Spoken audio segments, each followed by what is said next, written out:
Enid oía a Alfred en el piso de arriba, abriendo y cerrando cajones. Les sobrevenía una especie de agitación cada vez que iban a ver a sus hijos. Ver a sus hijos era lo único que parecía importarle ya.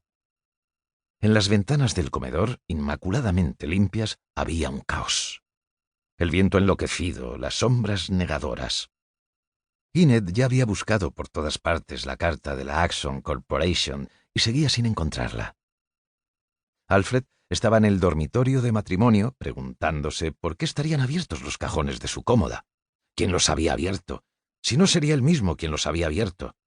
Sin poder evitarlo, era a Enid a quien le echaba la culpa de su confusión, por otorgarle existencia con su testimonio, por existir en cuanto persona que bien podía haber abierto los cajones. «¿Qué haces, Al?» Se volvió hacia la puerta por donde ella acababa de aparecer. Empezó una frase. «Estoy...» Pero así, cuando lo pillaban por sorpresa, cada frase se convertía en una especie de aventura en el bosque.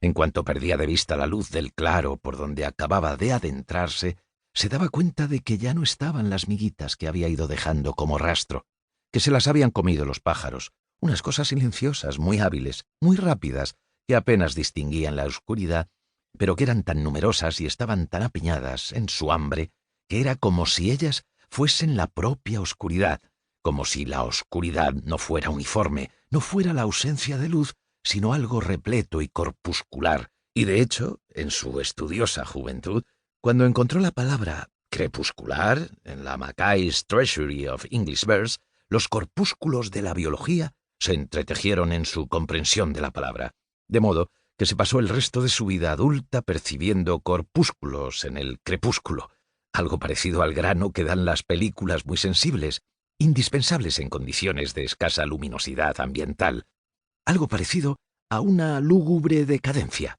De ahí su pánico de hombre traicionado en lo más profundo del bosque, cuya oscuridad era oscuridad de estorninos que emborronan el ocaso, o de hormigas negras que toman por asalto el cadáver de una zarigüeya, una oscuridad que no se limitaba solo a existir, sino que consumía activamente los puntos de referencia que él se había ido construyendo, con mucho sentido común para no perderse.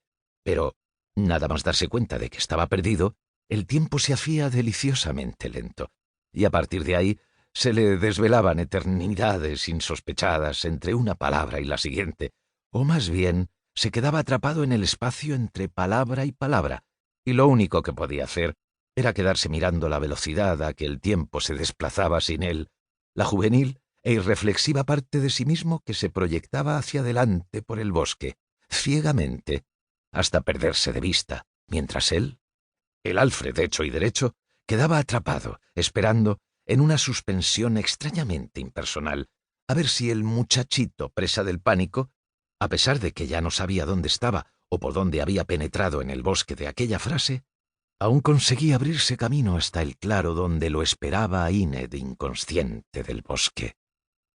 «Haciendo la maleta», se oyó decir. Sonaba lógico. Gerundio, artículo, sustantivo. Delante de él había una maleta, importante confirmación. No había revelado nada. Pero Enid acababa de hablar otra vez. Según el otorrino, Alfred padecía un leve problema de audición. Se quedó mirando a Enid con el ceño fruncido, sin entenderla. «Es jueves», dijo ella levantando la voz. «No salimos hasta el sábado». «El sábado», repitió él.